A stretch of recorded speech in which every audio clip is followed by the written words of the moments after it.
Hey, this is Horner, and this is the next section, and the next section deals with light.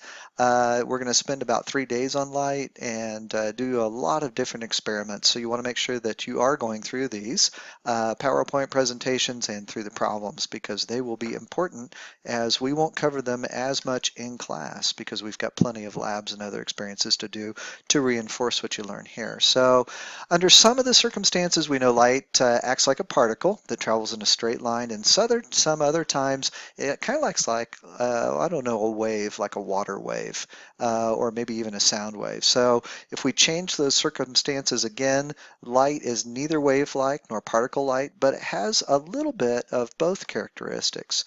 So there are actually 3 models of light. Each model really does a pretty good job of explaining how light behaves within a certain domain. So the first model is called the photon model. We know Einstein won his Nobel Prize for the photoelectric effect and explaining what's going on. So in the quantum world, looking at quantum mechanics, light it has photons, and they're both wave and particle-like. Photons are basically just a packet or a quanta of the light, and so much of quantum theory is beyond the scope of your textbook. But we will look at some of the more important ideas later on in this unit. The wave model is the next model that we've not really looked too much at. This one tends to explain things like interference and diffraction. And so we'll look at how those things kind of work. We're actually going to talk about diffraction here in a second. So the study of light as a wave is called wave optics.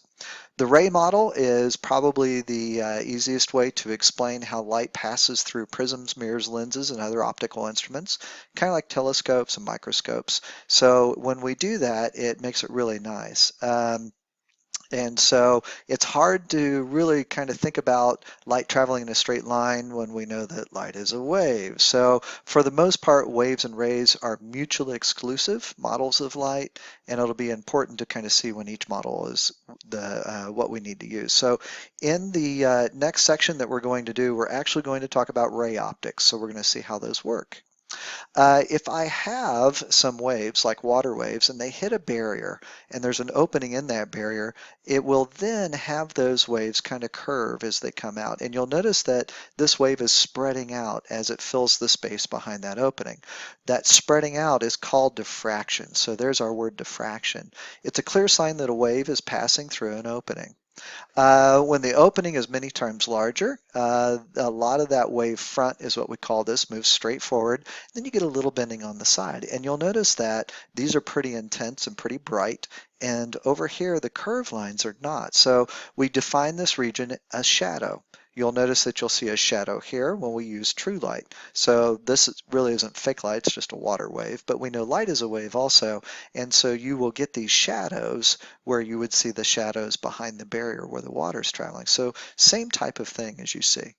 When that wave spreads out or diffracts, there are sharp areas on either side, and then as you get a little bit further out here, you'll see that it's not as sharp.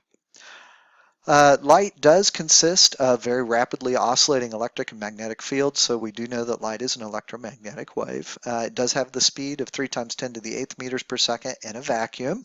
As it goes through glass and other transparent materials, it does slow down, and then when it enters back into the vacuum, it speeds back up again. So we'll talk about how that happens.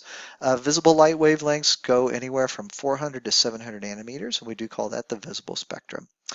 Because those waves are very, very short, the frequencies are extremely high. So if you look at the 600 nanometer wavelength wave, that's 600 times 10 negative ninth. If we want to find the frequency, remember just take the speed of light, which is 3 times 10 to the 8th, and divide it by that wavelength, and we get about 5 times 10 to the 14th hertz.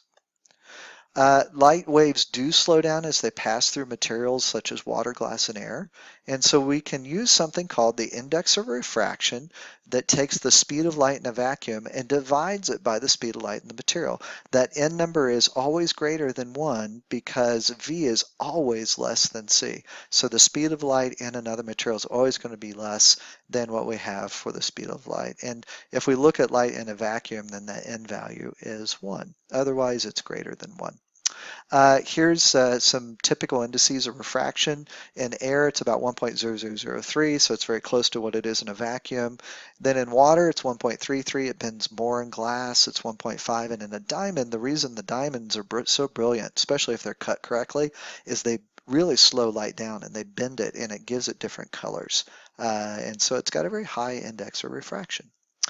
The index of refraction, the frequency of a wave doesn't change. So the only thing that's changing here is the wavelength. And the wavelength changes, then we've got to also have the speed change. So the wavelength in a transparent material is shorter than the wavelength in a vacuum. So you'll notice how these wavelengths do get shorter, but the frequency will not change. So that's really important. I would probably circle, star, whatever you need to do to make sure that this is really working out pretty well. For the next part here, this is a quick check. It says a light wave travels as a plane wave from air into glass. And by a plane wave, they just mean it's flat as it's coming through. They want to know which one shows the correct wave front. So in air, we know the index of refraction is a value of 1. We know in glass it's 1.5. So we said that the wavelengths as it goes from a 1 to a 1.5, those lines should get closer together because those wavelengths do get shorter, and that is letter C. This is example number 17.1. It says orange light with a wavelength of 600 nanometers hits a 1 millimeter thick glass microscope slide. They want to know what is the speed of light in the glass and then how many wavelengths of light are inside the slide. So from table 17.1 we see that the index of refraction of glass is about 1.5. So the speed in glass is going to be equal to the speed of light in a vacuum, which is 3 times 10 to the 8th, divided by the index of refraction for the glass, which is 1.5. And so you get about 2 times 10 to the 8th meters per second. For letter B, because the N of air is about 1 and the wavelength of the vacuum and light is the same, both of those are about 600 nanometers. Therefore, the wavelength inside the glass is going to just be the wavelength in the vacuum divided by the N value for glass.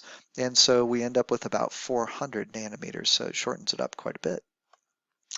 N wavelengths span a distance of d is equal to n times the wavelength. So this distance is just number of wavelengths times the wavelength itself. So the number of wavelengths in 1 millimeter, which is 1 times 10 negative third meters, divided by that 400 nanometers is about 2,500 wavelengths.